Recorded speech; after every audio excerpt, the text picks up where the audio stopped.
Pride and Prejudice by Jane Austen. Narrated by Luna Minerva. Chapter 4. When Jane and Elizabeth were alone, the former, who had been cautious in her praise of Mr. Bingley before, expressed to her sister just how very much she admired him. "He is just what a young man ought to be," said she, "sensible, good-humoured, lively, and I never saw such happy manners, so much ease, with such perfect good breeding." "He is also handsome," replied Elizabeth, "which a young man ought likewise to be, if he possibly can. His character is thereby complete. I was very much flattered by his asking me to dance a second time. I did not expect such a compliment." "Did you not? I did for you. But that is one great difference between us. Compliments always take you by surprise, and me never. What could be more natural than his asking you again? He could not help seeing that you were about 5 times as pretty as every other woman in the room. No thanks to his gallantry for that. Well, he certainly is very agreeable, and I give you leave to like him. You have liked many a stupider person." "Dear Lizzie!" "Oh, you are a great deal too apt, you know, to like people in general. You never see a fault in anybody. All the world are good and agreeable in your eyes.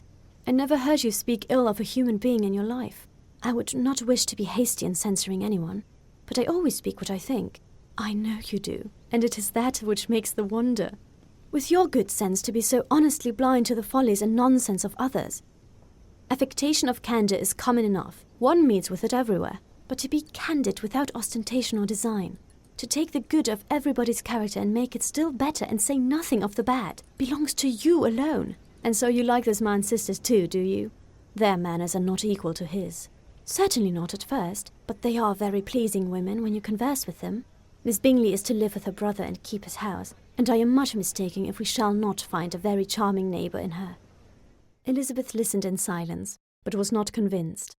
Their behaviour at the assembly had not been calculated to please in general, and with more quickness of observation and less pliancy of temper than her sister, and with a judgment too unassailed by any attention to herself, she was very little disposed to approve them. They were, in fact, very fine ladies, not deficient in good humour when they were pleased, nor in the power of making themselves agreeable when they chose it, but proud and conceited. They were rather handsome, had been educated in one of the first private seminaries in town, had a fortune of £20,000, were in the habit of spending more than they ought, and of associating with people of rank, and were therefore in every respect entitled to think well of themselves, and meanly of others. They were of a respectable family in the north of England, a circumstance more deeply impressed on the memories than that the brother's fortune and their own had been acquired by trade. Mr. Bingley inherited property to the amount of nearly £100,000 from his father, who had intended to purchase an estate, but did not live to do it.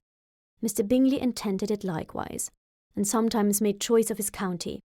But as he was now provided with a good house and the liberty of a manor, it was doubtful to many of those who best knew the easiness of his temper, whether he might not spend the remainder of his days at Netherfield, and leave the next generation to purchase.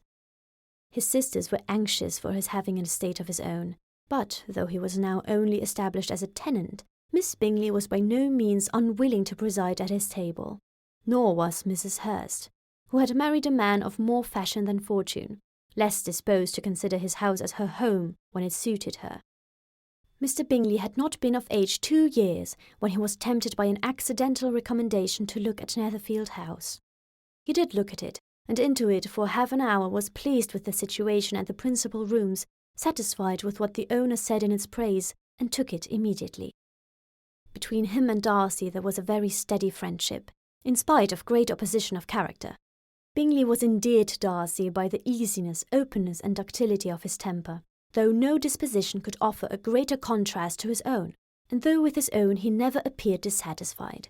On the strength of Darcy's regard, Bingley had the firmest reliance, and of his judgment the highest opinion. In understanding, Darcy was the superior.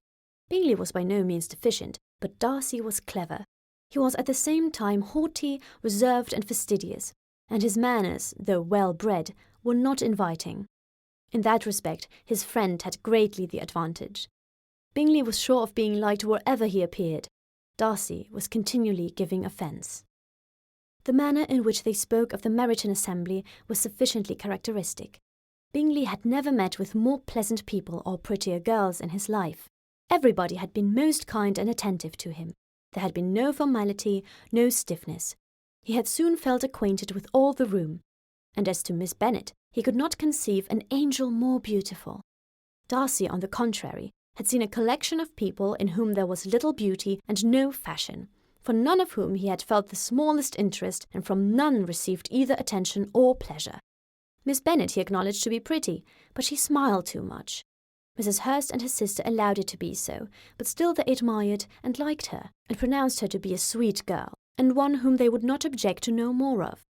Miss Bennet was therefore established as a sweet girl, and their brother felt authorized by such commendation to think of her as he chose.